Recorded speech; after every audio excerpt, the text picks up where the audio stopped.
نمرود کی جھوٹی خدائی کا ناقوس بج رہا تھا۔ بابل میں ہر دروازے پر نمرود کا بت رکھا ہوا تھا۔ جو شہر میں داخل ہوتا اس کو اس بت کے آگے اپنی پیشانی جھکانا پڑتی۔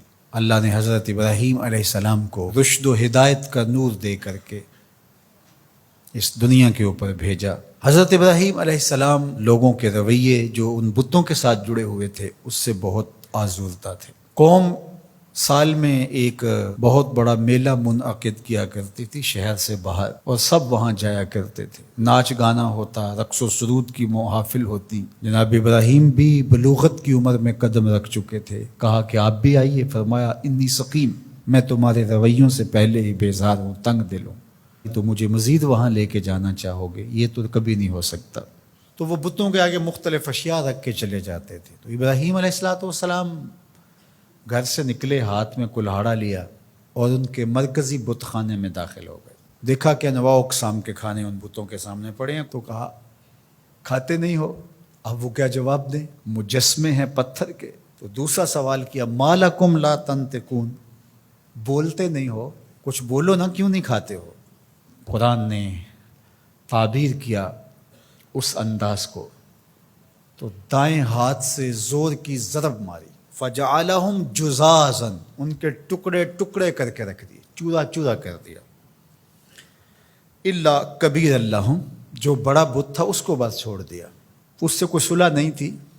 یہ حضرت ابراہیم کا ایک طریق تھا۔ اب وہ میلہ دیکھ کر واپس آئے۔ ان کی عادت یہ تھی کہ واپس آ کے سب سے پہلے بت خانے میں ہی آتے۔ تو وہاں دیکھا کہ ان کے جھوٹے خداؤں کا کسی نے تیا پانچا کر کے رکھ دیا۔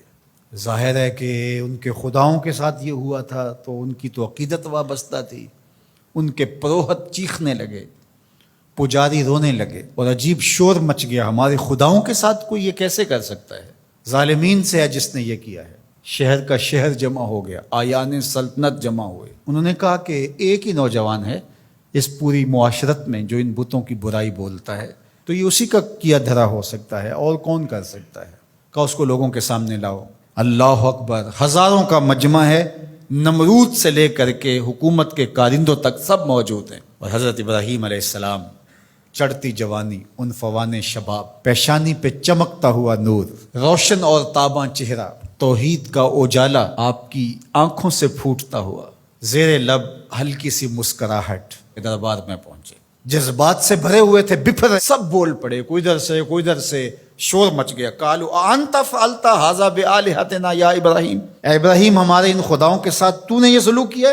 ان کے لہجوں سے شرارے برس رہے تھے، آنکھیں ہیں کہ نوچ لیں گی جناب ابراہیم علیہ السلام کو۔ جلاد تیار کھڑے تھے کہ حکم شاہی آئے اور ہم تکہ بوٹی کر کے رکھ دیں۔ آگے سے جواب سنیے کیا آتا ہے۔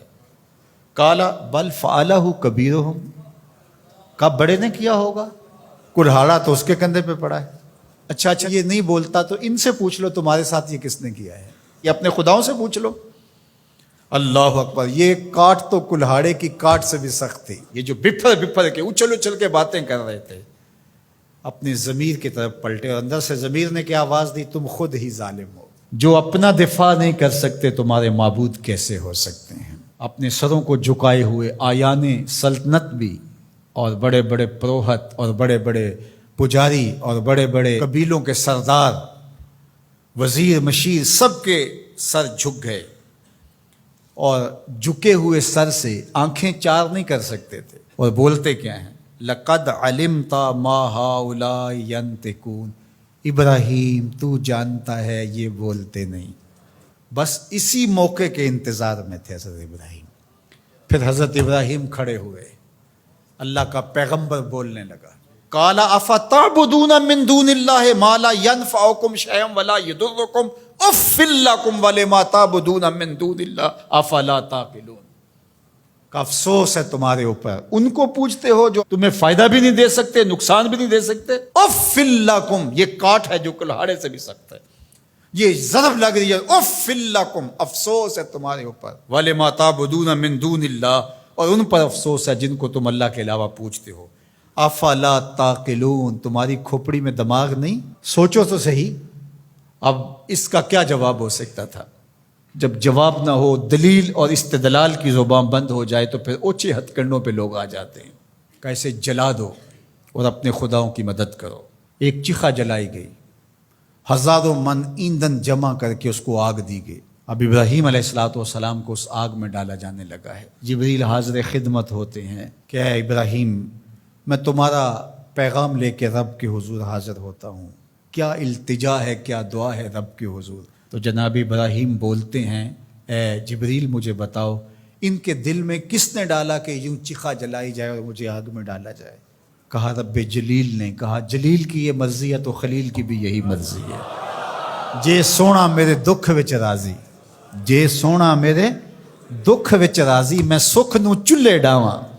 اگر وہ اس بات پہ راضی ہے کہ میں جلوں تو 100 بار جلنے کے لیے تیار ہوں۔ ادھر گھما کر کے آگ میں ڈالا جانے لگا، ادھر فرمان الہی آگ کے نام آیا، قلنا یا نارو کونی بردم و سلامن علی ابراہیم۔ اے آگ میرے ابراہیم پر ٹھنڈی ہو جا، لیکن سن سلامتی کی ٹھنڈی ہونا، اتنی ٹھنڈی بھی نہیں کہ میرے خلیل کو سردی لگنے لگ جائے۔ اب ابراہیم علیہ السلام جب آگ میں گئے، وہ رسیاں تو جل گئیں لیکن آپ کے بدن کا ایک بال بھی نہیں جلا، اور بالکل آگ کے درمیان میں جنت کی ٹھنڈی ہوائیں چل رہی تھی، اور ابراہیم کو اللہ نے بہلانے کے لیے فرشتے بھیج دیے۔